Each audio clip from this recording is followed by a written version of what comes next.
All right, I wanted to do a quick walkthrough of Chrome Canvas. If a student or you search Chrome Canvas in the Google Omnibox, you'll come across this canvas.apps.chrome. When you open it, the thing I like is it's very simple. There's not a lot of buttons, but it does a lot of cool things that can allow you to do some various design elements or creation elements. Doesn't have to be an art class. There's various options for other disciplines to use this, but essentially at the top, you get the choice between a new drawing, a new from image drawing, or you can grab any of your previous drawings and rename them, save the image, duplicate them, or delete them. So let's start with a new drawing. What you'll notice is at the top, you have a home button. If you hit that home button, it takes you back to the home page. Over here, I'm gonna grab my drawing tool. Over here, you have layers and settings. The thing you want to know is that the settings button, which I'm going to use my highlight click button, you can just save image or send feedback. There's no other fancy settings or things that can get confusing. Layers can get confusing, but basically what this does is create Photoshop layers so that you can build on top of things. So an example, if you want a thick black line here, and let's say you want it even thicker than that, and you draw that on, that's on layer 1. You can actually add a layer above that and work above the black, meaning that you could go in with a marker in a completely different color, and I'm on top of that black.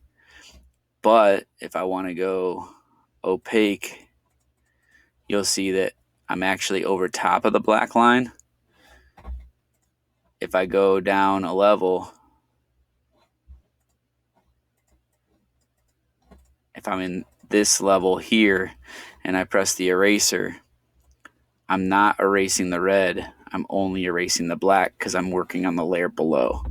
Just kind of a cool pro feature of something like Photoshop, but in a simple environment. Now, the most important section is right here. You're going to have all your tools. So the tools are pretty straightforward. There's colors, of which there's a simple color palette or a custom color palette. The custom color palette works on a slider, so if they're looking for a very specific shade. Your pencil, depending on what you're on, if you're on eraser, it's only size. But if you're on everything else, it's opacity versus size. Size, how thick the line is. Opacity, how see-through it is. That's marker. So just pick a different color for the sake of argument. So at full opacity, marker. At see-through, halfway. And you can obviously adjust sizes and all that. This is pen. So pen works in a very similar way. Just a different type of brush. You can adjust the size. And you'll notice here, because I'm on the bottom layer, I'm not above the red, so I'm going behind the red. And then you've got pencil. Now, another cool thing you can do, you can start with an image. And another kind of neat thing you can do is if you have a trackpad or if you have a touch screen, you can actually zoom the image in. The last thing I'll say is when you're done, this is something my son drew. You can export these, add these to Google Slides. You could do a design project. You could draw a map. You could draw what's around the student. Just kind of a really cool program that's out there for you.